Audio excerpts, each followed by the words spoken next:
குடும்ப அட்டைதாரர்களே, இந்த மாதம் ரேஷன் வாங்கிட்டீங்களா? இல்லைன்னா கவனமாக கேளுங்க நான் சொல்கிறத. மார்ச் 1ஆம் தேதியில இருந்து ரேஷன் கடைகள் திறக்காமல் போகும் அபாயம் இருக்குன்னு பெரிய தகவல் வெளியாகிருக்கு. இது ஒரு சின்ன ஸ்ட்ரைக் மட்டும் இல்லைங்க, இது நம்ம வீட்டோட சமையலறையை நேரடியாக பாதிக்கக்கூடிய ஒரு விஷயம். தினக்கூலி தொழிலாளி முதல் ஓய்வு பெற்ற மூதாட்டி வரைக்கும் கோடிக்கணக்கான மக்கள் ரேஷன் அரிசி, சர்க்கரை, எண்ணெய் மீது நம்பிக்கை வச்சு வாழ்கிறாங்க. அந்த சப்ளை ஒரு நாள் நின்னாலும் அது குடும்ப பட்ஜெட்டையே குலுக்கும் அப்படிங்கிறதுல எந்த ஒரு சந்தேகமும் இல்லை. அதே நேரத்தில் ரேஷன் கடை ஊழியர்களும் தங்களோட 15 முக்கிய கோரிக்கைகளுக்கான போராட்டத்தில் இறங்க போகிறதாக அறிவிப்பு வெளியாயிருக்கு. ஸோ அப்படின்னா உண்மையிலேயே மார்ச் 1ஆம் தேதி முதல் சிக்கலா?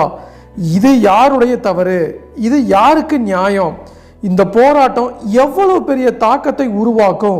இதை முழுக்க முழுக்க உணர்ச்சியோடவும் உண்மை கணக்கோடவும் தான் இன்னைக்கு நம்ம வீடியோவில் பேச போகிறோம். ஸோ இந்த வீடியோவை ஸ்கிப் பண்ணாதீங்க. இது உங்கள் குடும்பத்தையே டச் பண்ணக்கூடிய ஒரு மிகப்பெரிய செய்தினே சொல்லலாம். சப்போஸ் இப்போ தான் ஃபஸ்ட் டைம் நம்ம சேனலுக்கு வரீங்க அப்படின்னா மறக்காமல் நம்ம சேனலை சப்ஸ்கிரைப் பண்ணிருங்க, கூட பெல் ஐக்கானை கிளிக் பண்ணுங்க. அப்படின்னா தான் இது மாதிரி இன்ஃபர்மேட்டிவ் வீடியோ உங்களால் ரெகுலராக பார்க்க முடியும். வாங்க வீடியோக்குள்ளே போகலாம். இந்த ரேஷன் கடை வேலை நிறுத்தம் அப்படிங்கிறது ஒரு சின்ன சங்க போராட்டம் மாதிரி இருந்தாலும், ஆனால் அதன் தாக்கம் பார்த்தீங்கன்னா எவ்வளோ பெருசு தெரியுமா? அப்படின்னா அது நேரடியாக கோடிக்கணக்கான குடும்பங்களில் சமையலறையை தொடும் ஒரு விஷயமாகவே இருக்குது. இன்னும் தமிழ்நாட்டில் பார்த்தீங்கன்னா பல லட்சம் குடும்பங்கள் இந்த ரேஷன் பொருட்களை நம்பி தான் இருக்காங்க. அதுவும் குறிப்பாக பார்த்தீங்கன்னா கிடைக்கக்கூடிய அரிசியும், சர்க்கரையும், மண்ணெண்ணையும், ஆயிலும், கோதுமையும் இதை நம்பியே அவங்களுடைய வாழ்க்கையை ஓடிட்டுருக்குன்னே சொல்லலாம். ஸோ அப்படி இருக்கும்போது இவங்க போராட்டத்தில் ஈடுபட்டாங்க அப்படின்னா நிச்சயமாக இதில் பாதிக்கப்படக்கூடியது குடும்பம், சாதாரண குடும்பத்திலேருந்து ஒரு மிடில் கிளாஸ் குடும்பம் வரைக்கும் இருக்கிற அத்தனை பேருமே பாதிக்கப்படுவாங்க. ஏன்னா அவங்களுக்கு இந்த பொருட்களோட முக்கியம் ரொம்ப ரொம்ப அதிகமாகவே இருக்குது.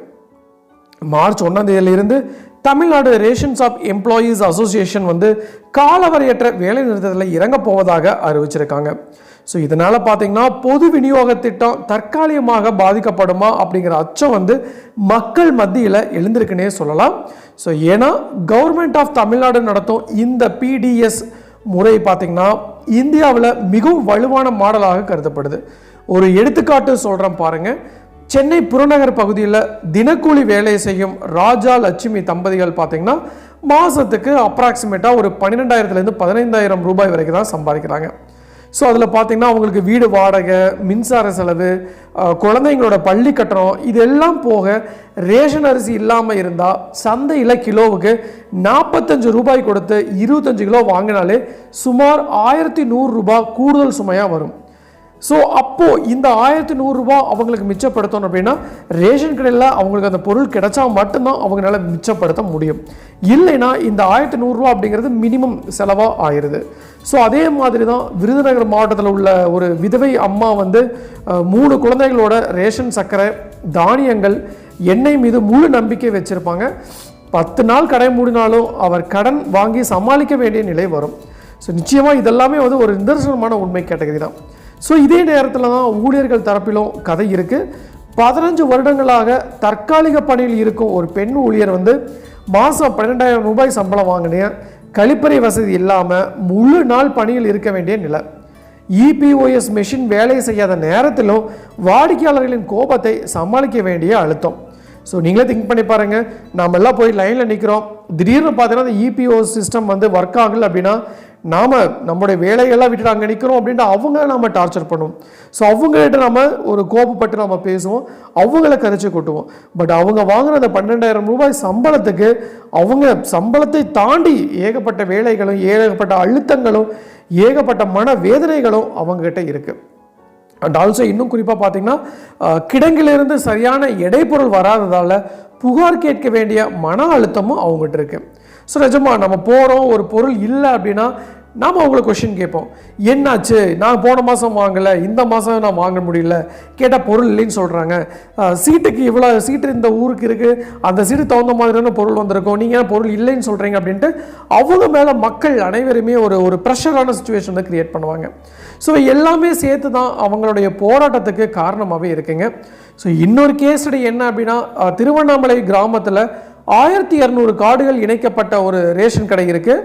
ஸோ அங்கே பார்த்தீங்கன்னா ஒரு வாரம் விநியோகம் தடைப்பட்டாலும் 1200 குடும்பங்களில் மாத உணவு திட்டமே தள்ளி போகும் அப்படிங்கிறது ரொம்ப ரொம்ப ஆச்சரியப்பட வேண்டிய விஷயமா இருக்குங்க. அண்ட் ஆல்சோ ஷாக்கிங்கான விஷயமாகவும் இருக்குது.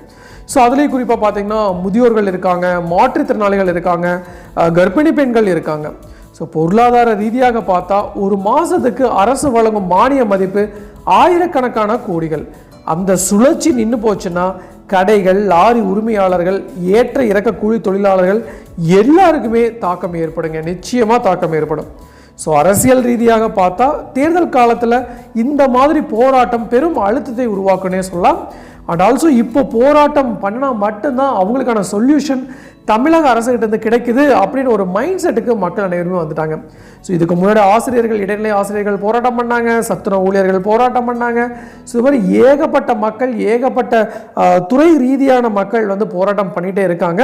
ஏன்னா போராட்டம் தான் நம்ம வெற்றிக்கு முதற்படி அப்படிங்கிறத அவங்க மைண்டில் ஃபிக்ஸ் பண்ணிட்டாங்க.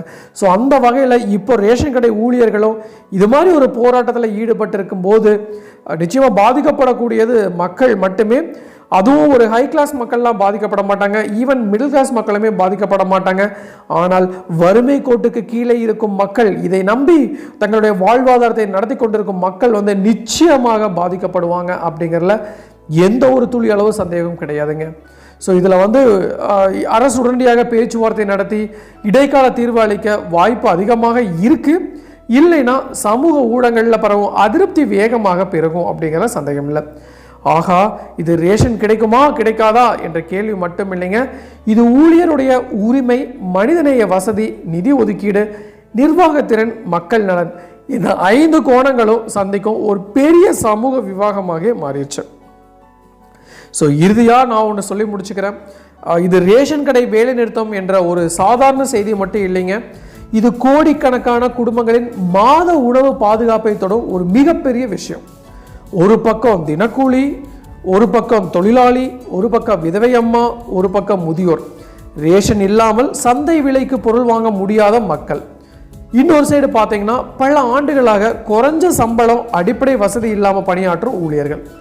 இருவருடைய கதையுமே உண்மைதான். ஸோ தீர்வு என்னன்னா மோதல் இல்லை, பேச்சுவார்த்தை தான்.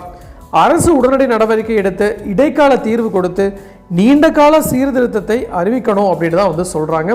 ஸோ இல்லைன்னா பாதிக்கப்படுறது அரசியல்வாதிகள் இல்லைங்க, சாதாரண மக்கள் மட்டும்தான். ரேஷன் என்பது ஒரு கடை மட்டும் இல்லைங்க, அது தமிழ்நாட்டின் சமூக பாதுகாப்புடைய ஒரு கம்பினே சொல்லலாம். அந்த கம்பி நிச்சயமாக எந்த காரணத்துக்காகவும் தளரக்கூடாது. அப்படி தளர்ந்தா என்ன ஆகும் அப்படின்ட்டு நான் சொல்லி உங்களுக்கு தெரியணும்னு நெசசரி கிடையாது. அடுத்த சில நாட்கள் மிகவும் முக்கியங்க. என்ன நடக்குது என்பதை கவனமாக பார்ப்போம். ஆனால் பேனிக்லாம் ஆகாதீங்க, விழிப்புணர்வோடு இருங்க. இதுதான் இந்த செய்தி சொல்லும் மிக மிக உண்மையான முக்கியமான உண்மைங்க. அண்ட் ஆல்சோ இப்போ ஞாயிற்றுக்கிழமைகளில் முதியோர்களுக்கு வீடு தேடி வந்த ரேஷன் பொருட்கள்லாம் கொடுத்துட்ருக்காங்க, அதுவும் பாராட்டப்பட வேண்டிய விஷயம். இது மாதிரி அரசு சொல்கிற எல்லா விஷயத்தையுமே பண்ணிகிட்டு இருக்காங்க. ஆனால் அவங்களுக்கு இந்த கோரிக்கை கண்டிப்பாக நிறைவேறணும் அப்படின்ட்டு நான் இந்த நேரத்தில் தெரிவிச்சுக்கிறேன். ஸோ இதுதான் நான் இன்னைக்கு உங்களுக்கு சொல்ல வர வேண்டிய விஷயம். டெஃபினட்டாக யூஸ்ஃபுல்லாக இருந்திருக்குன்னு நினைக்கிறேன். மீண்டும் இன்னொரு நாள் இது மாதிரி சுவாரஸ்யமான இன்ஃபர்மேட்டிவ் வீடியோவுடன் உங்களை சந்திக்கும் வரை உங்களிடமிருந்து விடைபெறுவது உங்கள் மஞ்சள் மாநகர மைந்தன் சிவா.